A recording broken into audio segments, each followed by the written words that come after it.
Real baseball, games that count, will be played today. So why not? Let's get crazy. Let's get nuts. Let's start doing some MLB season predictions in a year that is going to be unpredictable, in a year that honestly, a lot of us have no clue what to expect or what could happen. Let's give you some predictions that will guarantee to be wrong in 2 months from now. But hey, who knows? Even a blind squirrel finds a nut here or there. Let's see what we can do. We'll go division by division, and we're going to assume, because I did this yesterday, before all the stories came out about a possible postseason expansion, which could be 16 teams. So, I mean, basically, it's more than half the league. So I'm not going to give you more than half the league as the playoffs. So we'll do 2 wild cards like it's a normal year, and we'll tell you the World Series champion. We'll start in the AL East. Pretty easy. It's going to be the Yankees. I mean, they addressed their biggest need, their biggest question mark was a big-time starting ace pitcher. They do that with Garrett Cole. Finally, after resetting the market for pitchers, finally after getting that big shiny piece in the offseason, they finally get to trot him on the mound and see what they got in their big ace Garrett Cole going against Max Scherzer tonight. So the Yankees, to me, easy as long as they can stay healthy. They will win the AL East. AL Central, I feel like it is the same sort of easiness with a pick. I do like the Twins. Their offense last year was absolutely loaded. They set an MLB record 307 home runs last year, and they added on top of that by signing Josh Donaldson in the offseason. So there's going to be no shortage of run production. There's going to be no shortage of fireworks in that lineup. So obviously their big question mark was starting pitching. Will they have enough pitching? And that's going to be a theme this year, especially in a shortened year. How's your bullpen going to be? How's your starting pitching going to be? Those with strong bullpens and strong starting staffs, they'll fare well. Twins helped that. They added Rich Hill. They added Kenta Maeda. So at least they bolstered their starting rotation, give them a chance. I think they'll win the AL Central going away yet again. And the AL West, similar, I will go with the Astros. I know 3 favorites, Yankees, Twins, Astros. I'm sorry I couldn't give you anything crazy, anything sexy. But I'm not going to lie to you. I'm not going to say something with shock value just to say, yeah, the Rays will win the AL East. The White Sox will win the AL Central. I can't do it. I know it's boring. I know it's easy to say, okay, let's look at the favorites. Let's look at the Vegas odds. Who's going to win the division? Oh, it's the favorites for all 3. But the Astros, I mean, for everything that's happened this offseason, which for them, I'm sure it's felt like 10 years for how long this offseason lasted, they still have an insane lineup. They still have Jose Altuve. Still have George Springer. You have Alex Bregman. You have Carlos Correa. You have Yuli Gurriel. You have Jordan Alvarez, who, as a rookie last year, burst onto the scene and was great.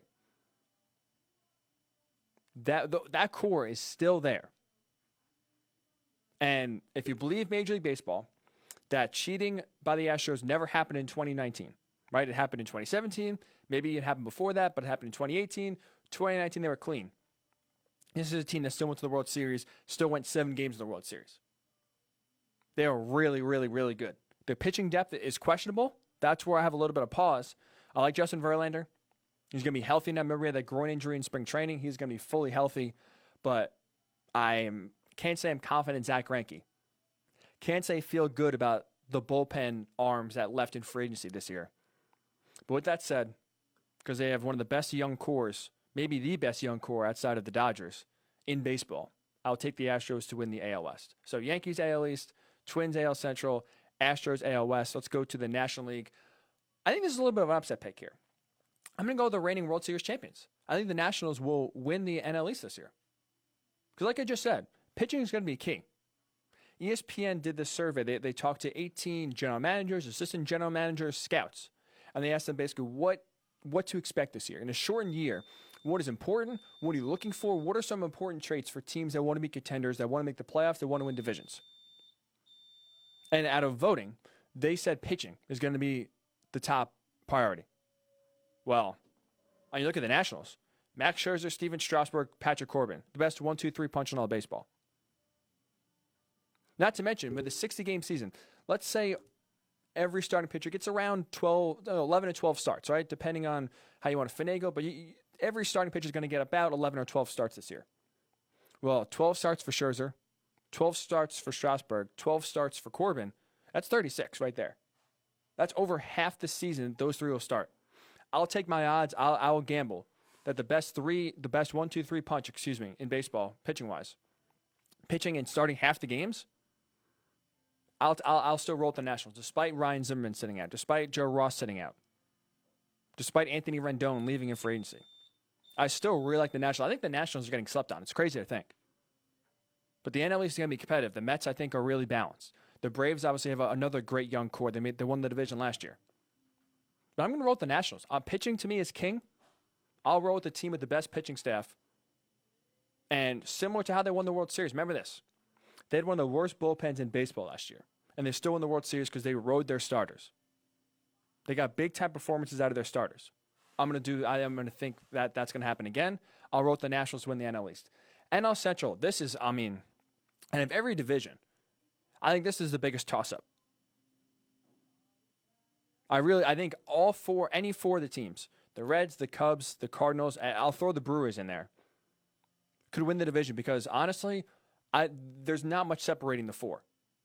So I'm going to go with the Reds. I'm going to go out in the Reds because, honestly, I look around at the rest of the division.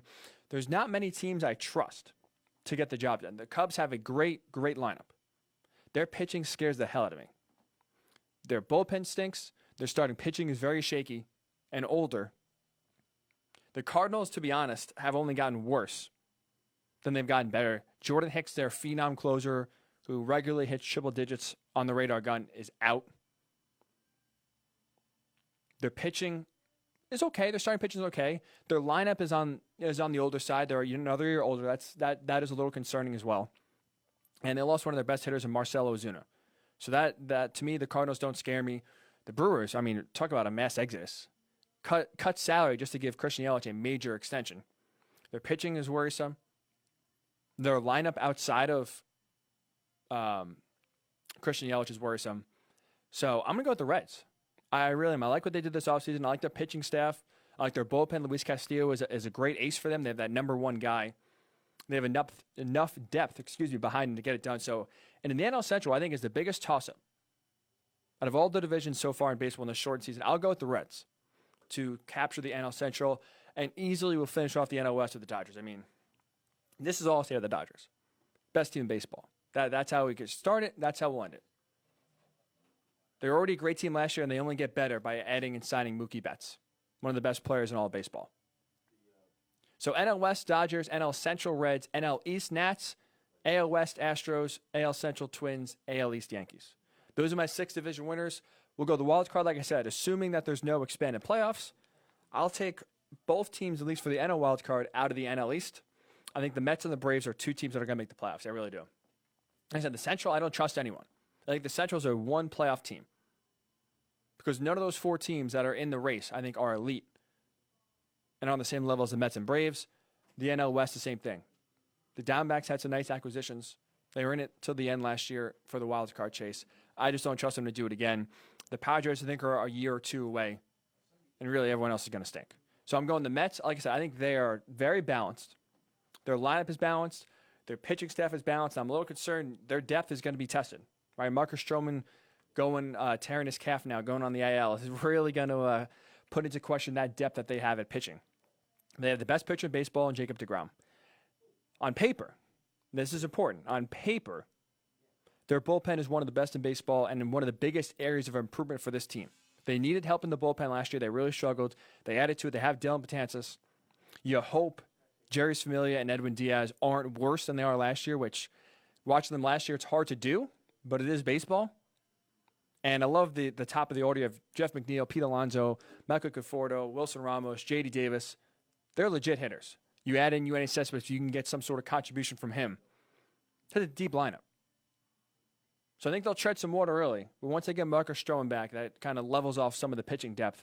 I like the Mets. They're very well balanced. And the Braves, same thing. One of the best lineups in baseball. Freddie Freeman is a stud. He's a professional. Ronald Acuna Jr., one of the young rising stars in this game. You have Ozzie Albies, again, part of that really young core that the Braves tried out there.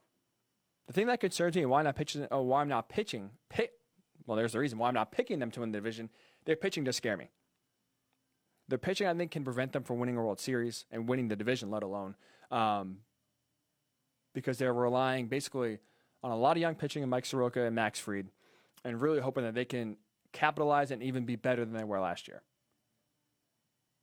So the NL wildcard for me, the Mets and the Braves. AL wildcard will go repeat of last year, Rays and the A's. The Rays might be one of the best teams that no one really looked at last year. They won 96 games last year in a tough division. And in the year where Blake Snell, a usual ace, a usual dominant pitcher, number one for Tampa Bay, didn't really have his usual dominant season. So he'll bounce back. You had Jose Martinez from the Cardinals, a big power bat to add there in your lineup. Not to mention the way they play. They're very flexible. They always move guys around, whether it's the bullpen, whether it's a starting rotation. They're very flexible, especially with their pitching staff, which you have to be this year. I think that style pays well for the Rays. I think they'll get a wild card. And the A's. A great 1-2 punch of Marcus Semien, Matt Chapman. Solid pitching all around. And this is another team that won 97 games this year. No one's talking about. The Rays and the A's are two of the best teams in baseball, but because they're in the same division as the Astros and the Yankees, who both had great years last year, and the Yankees, despite all these injuries, they were overshadowed. The Rays put up a fight in the playoffs against the Astros. So Rays and the A's in the wild card, Mets and Braves in the NL wild card. My World Series, again, I'm sorry, I'm going chalk here. But to me, especially in a short season, talent is going to win out. I have the Dodgers and Astros in the World Series. To me, the Dodgers, no one's on the Dodgers level in the NL.